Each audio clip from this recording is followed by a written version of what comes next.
একজন বুজুর্গ ব্যক্তি তার কিছু অনুসারীদেরকে সামনে নিয়ে বক্তব্য দিচ্ছেন। এমন সময় তাদের সামনে দিয়ে একজন বাদাম বিক্রেতা হেঁটে হেঁটে বাদাম বিক্রি করছে আর বারবার বলছে, বাদাম নেন ভাই বাদাম। এই দৃশ্য দেখে সেই বুজুর্গ ব্যক্তি তার অনুসারীদেরকে বলল, তোমরা বলো তো, যে বাদাম বিক্রেতা বাদাম বিক্রি করছে সেই বেশি উত্তম, নাকি যে ব্যক্তি এই মুহূর্তে মসজিদে বসে আল্লাহ আল্লাহ জিকির করছে সে বেশি উত্তম?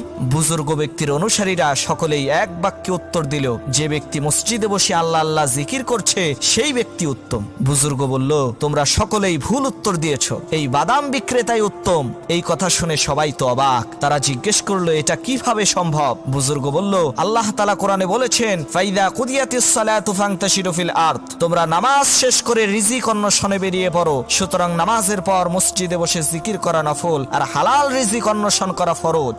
নফলের চাইতে ফরজের মর্যাদা অনেক বেশি।